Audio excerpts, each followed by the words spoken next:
Welcome to the Fantasy Throwdown Podcast, bringing you the latest in sports news, fantasy analysis, and opinions. Don't forget the hot takes. Can't have a sports show without hot takes these days. What about hot cakes, though? I want some hot cakes. Now here's your host, ready to jump into the thick of things, Dwayne Callender.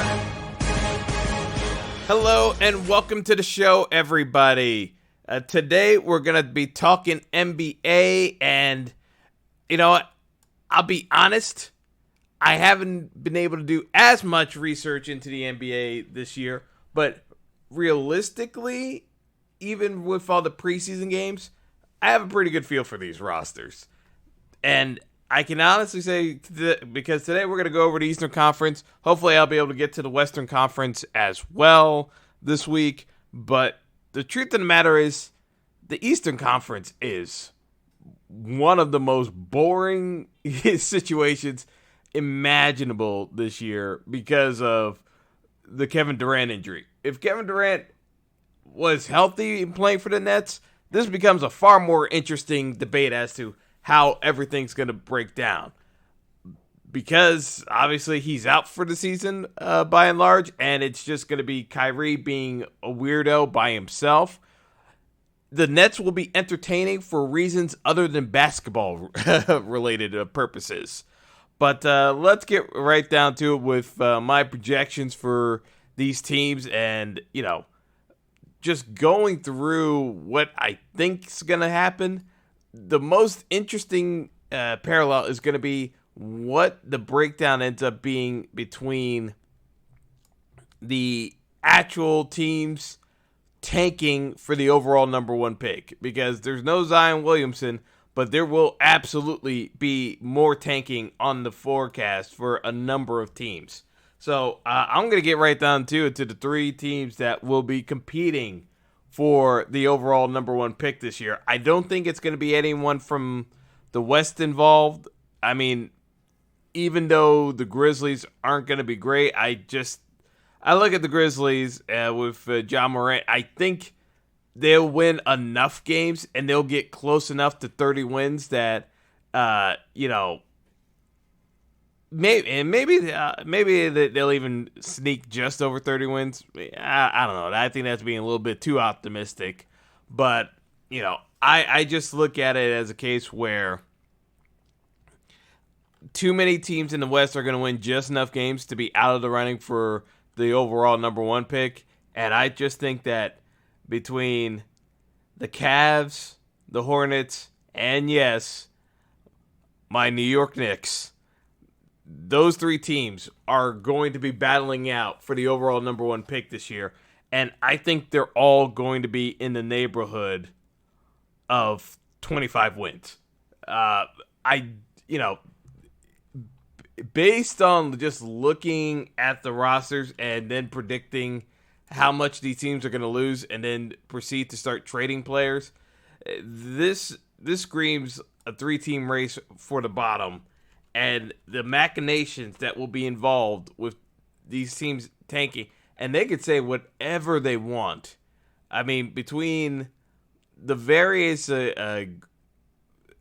governing bodies of the NBA making cases that there's not going to be tanking, there will absolutely be tanking going on. There's no question about that. Here's the bottom line about it too. The truth of the matter is there are so many bad teams in the league right now. They don't even have to deliberately try to tank. That's because that's how off some of these teams truly are.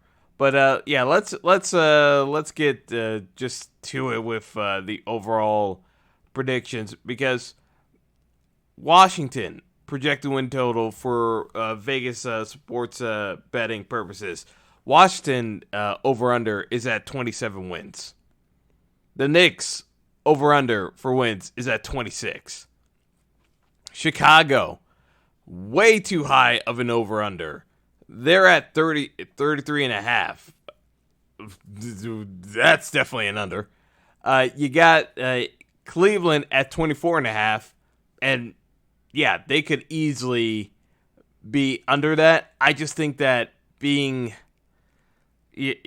I just think that there are too many opportunities to try to go under 24 wins. The East is so bad that there are enough teams that they can get wins off of. And the same applies for Charlotte. They're objectively on paper the worst team in the league. I don't think there's any question without Kemba Walker. I mean, MJ is trying to tank for that overall number 1 pick. So while Charlotte doesn't even have to try, their roster speaks for itself as to how bad it is. The question is that, just looking at these teams, I just think that they're all in that 24 to 25 mix. Outside of and again, the Knicks could be dumb enough that they push really hard and try to go for it. The reason being is the reason why I think the Knicks don't even hit the over on 26 or 27 wins this year is the fact that they have so many players playing the exact same position. When you draft Julius Randle and you draft Bobby Portis and you draft Markieff Morris, all playing the same position, those guys are going to be fighting for minutes all year long, and eventually they're going to get sick of each other. They could say whatever they want. When you bring enough combustible personalities of that nature into a locker room, it's going to breed dysfunction. There's no ifs, ands, or buts about it. The Knicks are going to have locker room drama this year, and it should at least be a somewhat entertaining year for the NBA beat writers for the Knicks, provided that they're not banned from MSG at some point. Now, in the case of some of these other teams, again, Charlotte's just terrible. The Cavs are terrible and are also proactively trying to tank. So, again, from a roster standpoint, the Cavs are under no pretense to actually try to succeed. If they could get rid of Kevin Love, they would.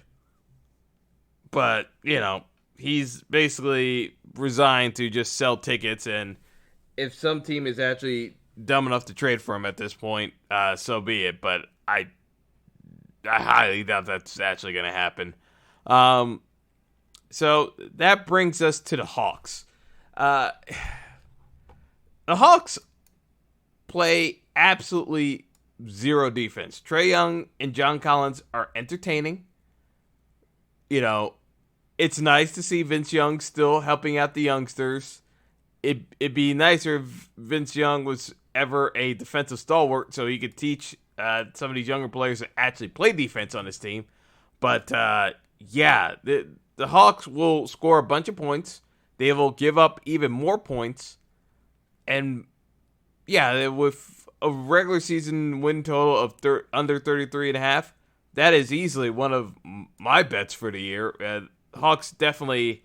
I'm not even sure the Hawks break 30 wins this year. I'd be very surprised. They play no defense at all. Their personnel is mismatched all the time. Trae Young is the most exploitable guard in the backcourt from a defensive perspective, other than Steph Curry. There really isn't that much to say you can like about the Hawks, except that,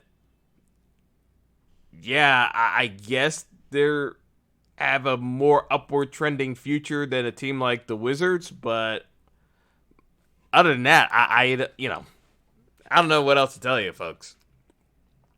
The East is bad at the bottom. It's like there's no nice way of putting it. There are a bunch of really crappy teams.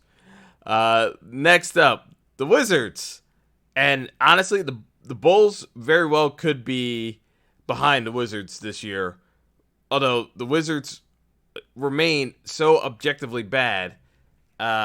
John Wall may never come back to play basketball in the city of Washington, even if John Wall gets back healthy. As much of an albatross that contract is in the NBA, and even there's talk that John Wall is trying to Adidas is trying to buy out John Wall's shoe contract. When you're getting bought out of a shoe contract, you know things have gone from bad to worse. But, it's one of those situations where, from the perspective of looking at that Wizards roster, I mean, Bradley Beal is going to put up numbers, and that's about it. It's just one of those cases where Bradley Beal is just going to waste the majority of his prime on a franchise that is going absolutely nowhere. He's going to collect a nice paycheck, though. With that extension, he is officially the man, and he doesn't have to deal with John Wall, who's still injured, and doesn't look like he's coming back ever. But there's nothing to talk about with the Wizards other than they suck. Next, I don't know which order I want to go in because they could easily flip-flop in terms of positioning. But, as sad as it sounds, with these teams, these are the teams that are going to be competing with the Nets for the final playoff spot in the East. I told you, folks, the East is really bad at the bottom. Kyrie should still make the playoffs, even if he alienates his entire set of teammates in less than a year, which is entirely possible if you're being honest with yourselves and knowing Kyrie's history. So the Bulls and the Pistons, I know folks have projected Detroit to make a run based off of how they ended the regular season last year, but I got the Pistons under 37 wins. The over-under for Vegas is 37.5. I have the Pistons at 36 wins. I think the Bulls could be even worse than that. In terms of win totals, they had the Bulls at 33.5, according to Vegas. I think the Bulls could be right there with the Wizards, way under. I took the under on the Bulls, and I took the under on the Pistons. Pistons could end up burning me, to be honest, though, because the East is so bad that the Pistons can, if they can get their act together and just focus on getting wins off of the bottom of the East, the Pistons could actually make the playoffs this year on the grounds alone. Between the Nets and the Pistons, the focus needs to be on just feasting on the bottom of the East, and you can make the playoffs. Not that making the playoffs is in the East should be that lofty of a goal, but realistically, there's not much forward movement for some of these teams. In the case of the Bulls, Jim Boylan got brought back as head coach in a move that I thought was mind-blowing because of Jim Boylan's tendency of alienating his entire player roster in less than 2 months. They're in the honeymoon phase, but I could easily see the Bulls imploding by end of November, and then you're heading into December wondering if Jim Boylan's on the hot seat, which, to be honest, the only reason why the Bulls didn't consider making a coaching change is that they didn't want to have to pay Jim Boylan after they gave him an extension, which, why did they give him an extension? I don't know. Jerry Reinsdorf is not only a cheap owner, he also makes very puzzling personnel decisions on the fly. Great way of running a business, I guess, if you're a billionaire, but if you're a sports fan, it is inherently aggravating. Yeah, I got the Bulls definitely on the outside looking in, but between the Pistons and the Nets, they're going to be battling out for the 8th seed in the East. Again, not exactly a lofty goal, but it is what it is in terms of some of these teams. The Magic, I don't even like the Magic. But I have to put the Magic in somewhere, and the East is so not that good at the bottom. Oh, my God. I'm so glad I started off with the NBA preview with the East instead of because, man, it is depressing looking at the East. I'm sorry. the Magic made no noticeable improvements at all to their roster, but should still be somewhere near 500 and make the playoffs just because of the fact that, you know, the East at the bottom got worse somehow. I'm actually going to give the Nets the slight edge. And so basically, if we were breaking it down, I think I got the Magic at 39 wins and I got the Nets at 40 wins. And that's good enough to make the playoffs in the East this year. As sad as it sounds. Like, I kind of forgot about the Magic, to be honest. But even with not making any improvements, there's still a better team with Vucevic and Aaron Gordon than the vast majority of these teams in the East. Not that it's really saying much, because it's not. It's just the fact that the East is really bad. Really lack of depth at the bottom of the Eastern Conference. All right. Next up, Kyrie and the Nets. Here's going to be the most interesting team in the Eastern Conference this year that won't actually do anything remotely interesting from a basketball perspective. How will Kyrie Irving, without KD, and basically running a team, respond? Here's what I predict. Kyrie will be Kyrie. He's going to make a bunch of outlandish statements to the media. The media is going to run with it. Kyrie will complain that he's misunderstood. And this will all go down before we even get to mid-November. There's going to be a Kyrie flare-up with the media at various points during the season where the beat writers are going to be wondering, what is going on with this dude? Sports talk radio is going to be trashing Kyrie Irving. It will happen multiple points during the year because the Knicks are going to be boring and people are going to say, well, shouldn't the Nets actually be at least somewhat competitive in the East to take some attention away from the Knicks? And the Nets won't have the wins to justify it. It's going to be a year where Kyrie Irving is going to get second-guessed left and right without KD around. And because the Nets core did get disrupted with a couple of guys leaving the roster to fit in Kyrie, it's not the same roster as last year. And yes, Karis LeVert is a very good player, but the Nets as a whole, they're basically built for having Kyrie Irving on that roster. I mean, you got Dinwiddie. DeAndre Jordan is literally there to steal money. It's like he might as well wear a ski mask because I see nothing that DeAndre Jordan brings to the table other than being a body to bring in when Jared Allen racks up a bunch of fouls. There are just too many things I see going on with the Nets where I don't think they have nearly as much flexibility as people project them to have. And I think it's going to be a struggle for the Nets to make the playoffs. Just being perfectly honest, I don't think it's a case where they're going to be they're going to be ones that we're really paying attention to from a basketball sense. I think it's just more of a function of, they're going to be in the mix for the playoffs, but that's about it. Moving on, we've got the Miami Heat and Jimmy Buckets. Listen, Jimmy's going to get a bunch of the headlines for the Heat, as, hey, he should, because he's finally going to be the man on a team again, which hasn't happened since the Pacers days. I'm saying Pacers, I mean the Bulls days.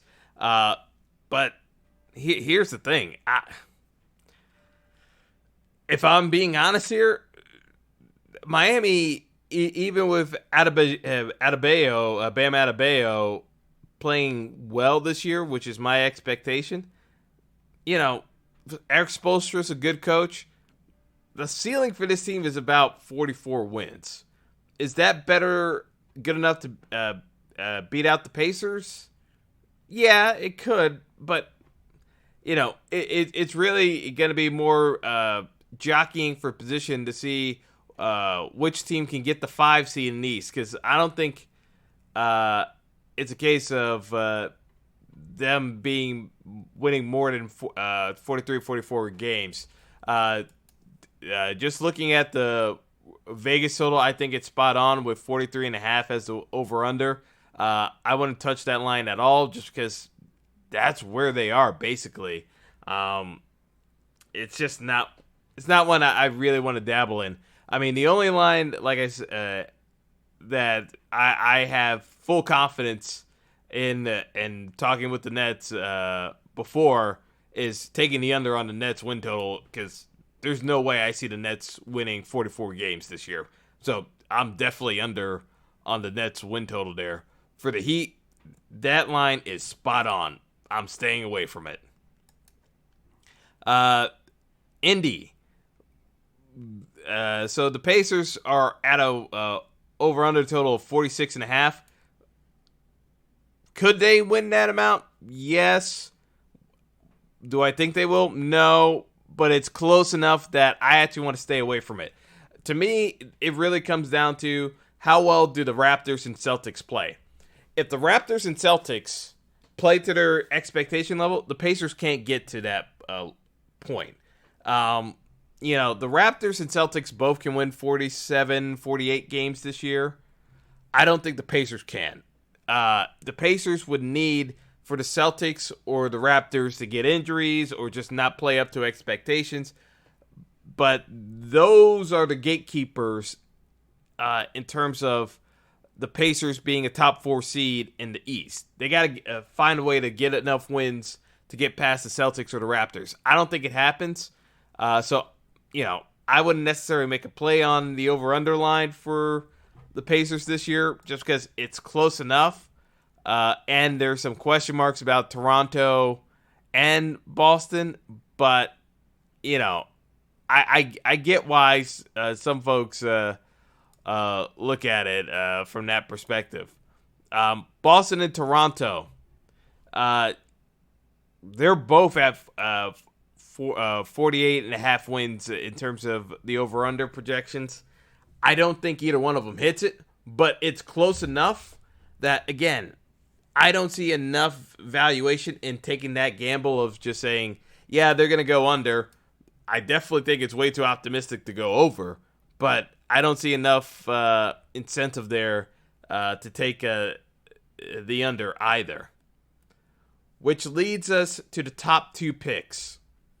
And both of these teams can win the NBA Finals. They're the only teams in the East that I think can win the NBA Finals. As much people want to talk about the Celtics and, how much better they're going to be without Kyrie, at the end of the day, the Celtics have a ceiling of the Eastern Conference Finals, and that's about it. They do not match up well with Milwaukee, and they don't match up well with the Sixers. Same goes for the Raptors. The Raptors can get to the Eastern Conference Finals, but they are dead in the water against the Raptors or the Sixers. And the problem is that, best case scenario is hope for the Bucks or the Sixers to have some injuries this year, and that they end up dropping so that the Bucks and the Sixers end up pairing off in the semifinals rather than the Eastern Conference Finals. That's the best case scenario. Worst case scenario for both the Celtics and the Raptors is that they have to face either the Bucks or the 76ers in the semifinals, because I think they're both drawing dead in the water. Now, between Milwaukee and the 76ers, who's going to get the overall top seed? My bet is on Milwaukee, just from the standpoint of the Sixers losing Jimmy Butler, I think is going to have more of an impact on them than people realize. And the fact that JJ Redick is also out of the building. The Sixers' lack of perimeter shooting could end up being the one thing that screws them over entirely. Because unless Ben Simmons consistently can hit a jump shot, the Sixers I cannot see them beating the Bucks. I don't see it happening unless Ben Simmons has the confidence to at least attempt. It's like, I'm not even talking about Ben Simmons hitting a bunch of outside jump shots from 15 to 18 feet or draining a couple of three-pointers. Ben Simmons has to at least shoot the ball to keep teams honest. That's the biggest thing that I see coming out of all of this. So, in my opinion, where it comes down to the East is the Bucks should win the East with 56 or 57 wins. The Vegas total, again, 57.5 wins for the Bucks.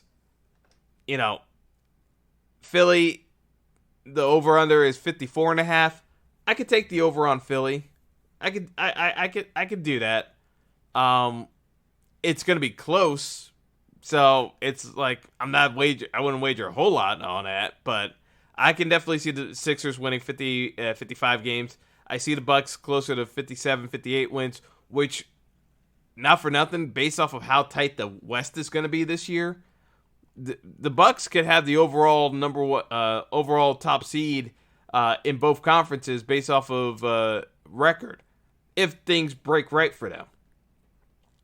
So, I mean, in terms of winning the NBA Finals, I think both the Sixers and the Bucks have a better than 18% chance of winning the finals, which is like going back to years past.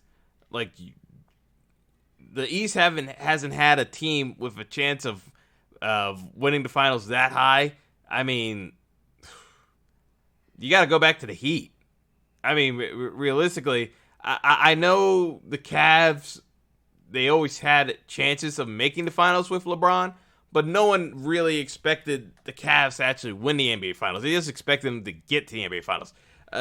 We actually have to go back to the Miami Heat for an Eastern Conference team to even be close to a 20% chance of winning the NBA Finals.